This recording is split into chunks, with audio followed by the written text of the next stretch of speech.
Bonjour à tous, très heureux de vous retrouver en ce début de semaine. J'espère que vous avez passé un excellent week-end. Je voulais d'abord remercier tous ceux qui ont liké et tous les nouveaux abonnés. Ça fait super plaisir. Un grand merci à vous.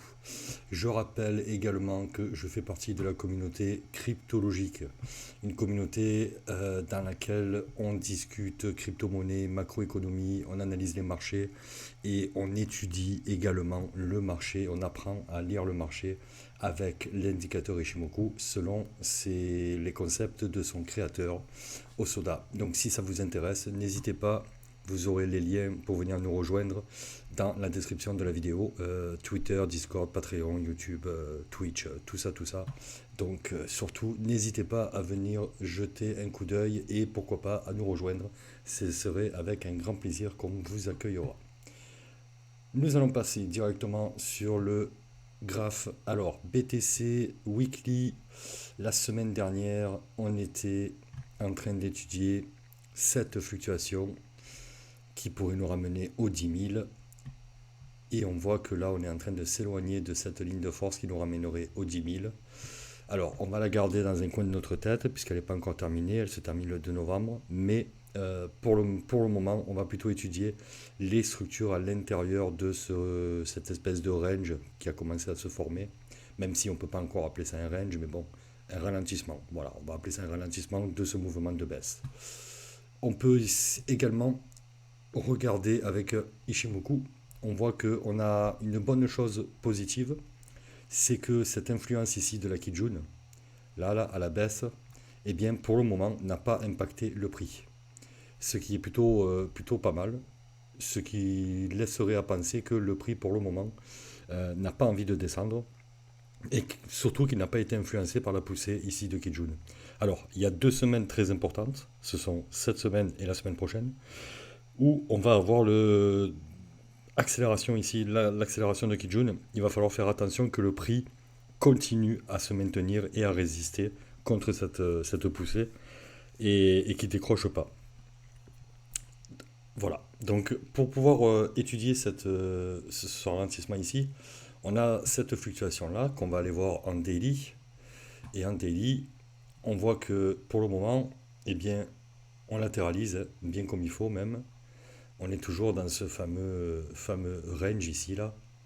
Et voilà. Mais cette fluctuation-là est toujours d'actualité pour l'instant, tant qu'on n'a pas cassé le point C ici des 18 461, eh bien, nous sommes toujours dans cette fluctuation-là pour l'instant. Même si on voit que pour le moment, on s'éloigne de la ligne de force, de toutes les lignes de force, tant qu'on n'a pas cassé ce point C ici, elle est toujours d'actualité. Donc il faudra la garder à l'œil.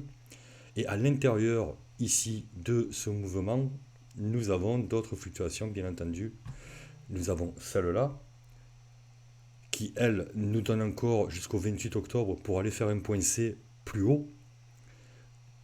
On va garder celle-là quand même en tête également. On s'éloigne également aussi ici de la ligne de force. Donc en fait, si on prend les deux fluctuations, eh bien on voit que pour le moment, c'est de la latéralisation pure et dure, hein. Donc on est dans un momentum pour l'instant qui est plutôt neutre.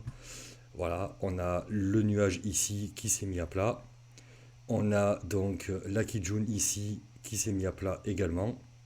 Eh bien, pour le moment, on est à l'intérieur de ce range ici, hein, qu'on pourra délimiter en 4 heures entre la borne basse des 18 150 et la borne haute des 20 502 à peu près. Voilà. Donc pour le moment, voilà où on en est. C'est vraiment plat. Voilà. Pas de volatilité, c'est plat. Bon, il n'y a pas grand-chose d'autre à dire, hein. On est toujours avec un œil sur cette fluctuation ainsi que sur celle-là, parce que on pourrait éventuellement venir rattraper cette ligne de force ou rattraper ici, reprendre un peu de peps au niveau de la hausse et puis rattraper cette ligne de force ici. À l'intérieur de ces deux fluctuations, nous en avons encore une qui est plus proche du mouvement, qui est celle-là, et celle-là, on va aller l'étudier en 4 heures. Et en 4 heures, qu'est-ce que nous avons? Eh bien, c'est la même chose, de la latéralisation. Ça ne change pas, c'est toujours pareil. Pour l'instant, le BTC latéralise quelque chose de maison, quoi. Voilà, il n'y a pas de volatilité, c'est un marché qui qui est un peu mort, hein, on va dire. Alors, à l'intérieur de cette fluctuation-là, nous en avons d'autres qui se sont dessinées, bien évidemment. Nous avons celle-là, qui a encore jusqu'au 29 octobre pour aller faire un plus haut, un point C plus haut. Et pour le moment, bien, on voit qu'on est plutôt en train de suivre la ligne de force pour repartir à la baisse. Alors, est-ce qu'on va repartir à la baisse juste pour aller venir chercher le point bas ici, et puis après, éventuellement latéraliser, rebondir et repartir? C'est une possibilité. Donc voilà, là, à plus court terme, ce qu'il va falloir surveiller, c'est cette fluctuation, ainsi que celle-là, qui pourrait nous ramener dans un premier temps, premier objectif, la P ou la N, au 18 650 environ. Donc voilà, celle-là, il va falloir la surveiller. Et pareil, hein, si on prend les lignes de l'Ishimoku, eh bien, on est complètement neutre. Ça croise, Tenkan Kijun qui croise, le Kumo qui croise. Et là, on est vraiment, pour le moment, neutre de chez neutre. Voilà, Kijun qui est au même niveau que la SSB ici. Donc on est vraiment dans un momentum, pour le moment, complètement nul. Voilà, il n'y a pas de momentum du tout. Mais on va quand même surveiller cette fluctuation ici, ainsi que celle-là également. Ce qu'on voudrait voir, pour qu'il y ait éventuellement un potentiel rebond, voilà, alors cette fluctuation ici, on voit qu'on est venu travailler l'ASM ici. On a bien travaillé l'ASM là tout le week-end, et puis hop, l'ASM a cassé, on est venu travailler la S, on a fait un petit excès sur la S, et là on revient ici, là, aux alentours des 19 300. Bon, ben là aussi, il va falloir surveiller, comme on l'a dit tout à l'heure, la fluctuation qui était celle-là. Voilà, là c'est celle-là qu'il va falloir garder un œil dessus. Et ce qu'on voudrait voir, premier signal qui serait plutôt positif, ce serait de casser ce niveau-là. Et le deuxième signal, beaucoup plus positif, lui par contre, ce serait de casser le niveau des 19 950.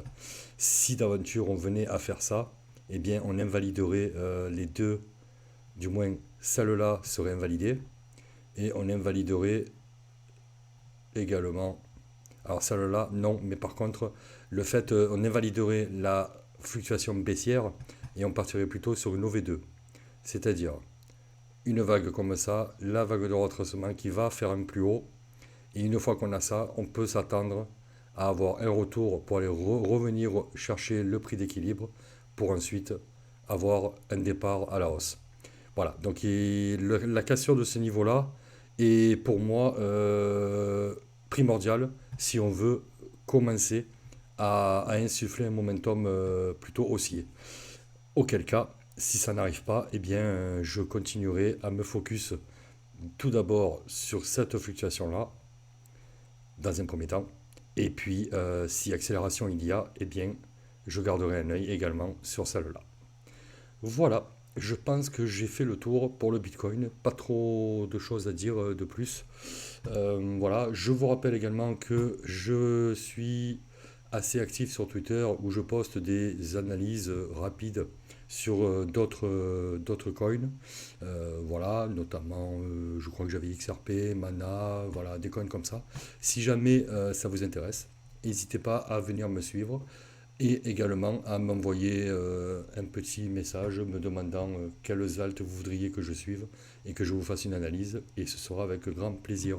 Sur ce, je vous souhaite une bonne journée ou une bonne soirée, et je vous dis à demain pour une nouvelle update de marché. Merci, ciao ciao.